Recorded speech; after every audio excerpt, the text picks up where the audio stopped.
If you have been diagnosed with fibromyalgia, you have probably been advised to cut out caffeine. But why? And does it really matter? So before I had fibromyalgia, my daily routine would be I'd have at least one, two, sometimes even 3 cups of tea in the morning to get me going. And then by 10 o'clock, I'd have my first coffee.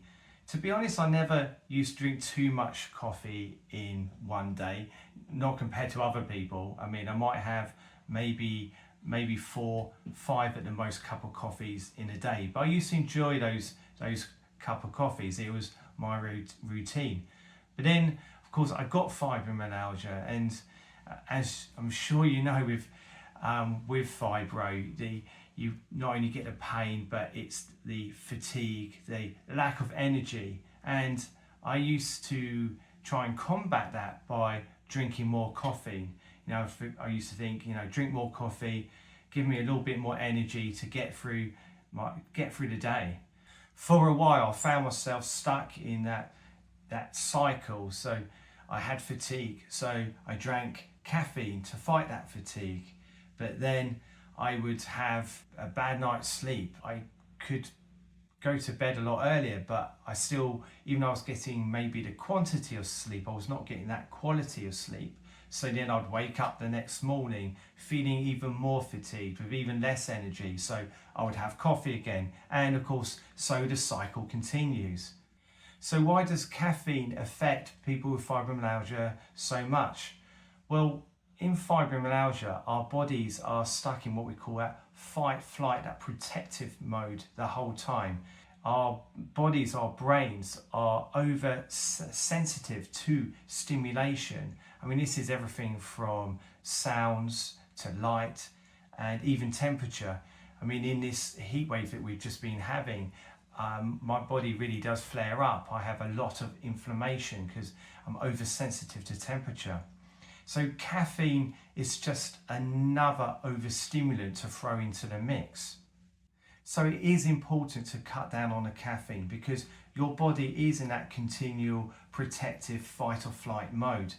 And when you sleep, if you're having caffeine beforehand, you're not having quality sleep. Yes, you may go to bed earlier, you may have 8-10 hours sleep, but I bet you're feeling unrefreshed when you're waking up the next morning, because you're not getting that quality of sleep.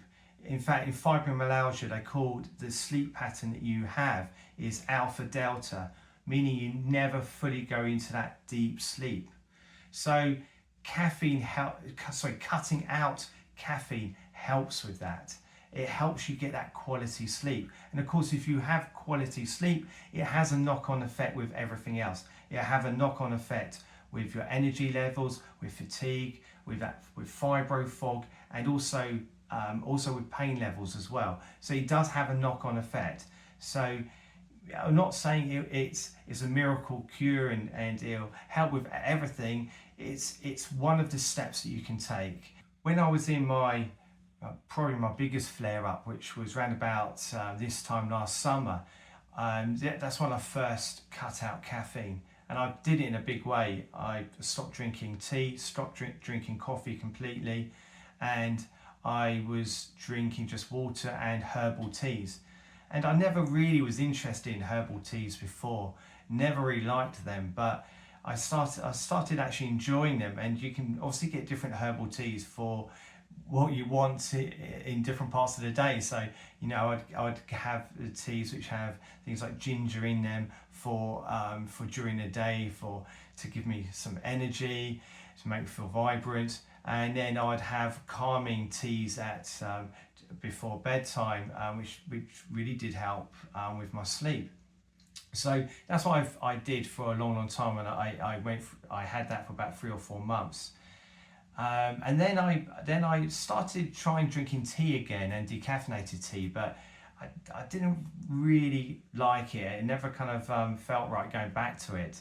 But I started drinking decaffeinated coffee, and I really enjoyed that. I mean, for me beforehand, decaffeinated coffee was about the equivalent of eating a jam donut without the jam. I actually really now do enjoy decaffeinated coffees. I love folding that into my day. That's what I have first thing in the morning, and might have 2 or 3 of these in a day. Of course, decaffeinated coffee still has caffeine in it, but depending on the brand, it's about 1/10 of the strength. And I find of regular coffee, and I find that that's right for me. I don't have to cut out caffeine completely. That's just right for me, as long as I don't have too many in a day. So, although it's best to cut out caffeine completely, you don't have to. You can still enjoy a cup of coffee or tea, just make it decaffeinated.